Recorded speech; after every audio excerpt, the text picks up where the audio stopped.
Hey everybody, Scott here again. I wanted to do a quick low light test for hybrid log gamma. In this particular test, I'm trying to use nothing but available light, or in this case a candle, so no electronic light of any kind. As you can see here, this is the hybrid log gamma profile. I've really been putting it through its paces over the past few days that I've owned the A7 III, the Sony A7 III. And here I really wanted to test how it does in extreme low light conditions. It's doing okay. As you can see here, once we're into 3200 ISO, you can kind of see some nasty color smushing, especially on the door there. But I don't know, maybe you guys tell me. I'm not terribly familiar with the Sony A7S II and how it would handle something like this. So this seems okay. It's not amazing. But on the flip side, I can't imagine a situation where you would light a shot completely with a candle. So all that considered, the fact that we're still getting decently detailed color, insane exposure right here, that's pretty impressive. But I don't know. You guys tell me. Does this look good, or is this kind of messy? Next up, I want to do a test that has more controlled low lighting. So the type of thing that you would do on a short film set if you wanted a dark scene, but not necessarily a ton of available light.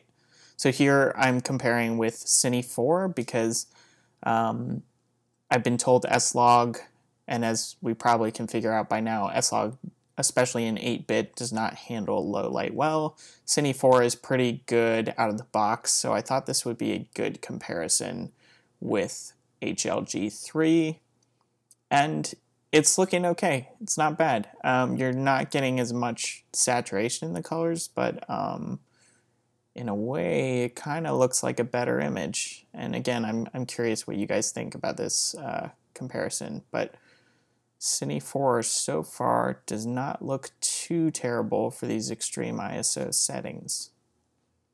Again, I think if you were to use above ISO 3200 on an actual film set, I would question that. I don't think I would ever do that, and I definitely would never light with just a candle. Nowadays, with the LED lights and batteries that we have available, honestly, it doesn't really make any sense unless you're doing a documentary or something like that. So for a documentary, this is pretty amazing. But for a narrative film, which is kind of my bread and butter, this is not ideal. And as you can see, 40,000, it just gets basically unusable for either profile. I would never go above that, even on a documentary. So here we have our side-by-side.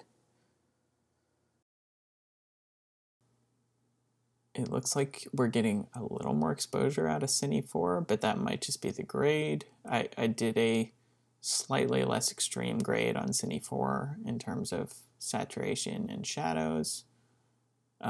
Both are pretty evenly matched. It looks like if you look at the candle, you're getting a little more color detail out of hybrid log gamma, and still more color detail in the shadows for hybrid log gamma. Pretty impressive. Here for hybrid log gamma, as I mentioned before, you can really see the color starting to smear. Not so much on Cine 4. Now on Cine 4 you're getting that same effect. But still, if you look behind me on hybrid log gamma in the shadows, it's kind of interesting still how much color detail you're retaining. And then if you look at my skin in this shot, not terrible. And again, I cannot think of a situation where you would push your ISOs this high and light with just a candle, but it gives an idea of how both these profiles look in extreme conditions, which is what I think you guys probably want to see. You want to see how they handle in the lowest of low light. So, and this scene, there was no light. There was a little bit of spill from the shades, but that's it. just the candle. Anyway, I hope you guys enjoyed this video. Like I said, and like I keep saying in the comments, I am making many, many, many more videos, particularly on hybrid log gamma, because it really intrigues me, and it seems to be intriguing a lot of people. So I really want to put it through its paces and explore not just how it compares with other profiles, but what are its limitations. Is it as great as I think it is, or does it have, in fact, limitations? Next up, I'm hoping to do some brief low light tests in nighttime exteriors with nothing but street lights.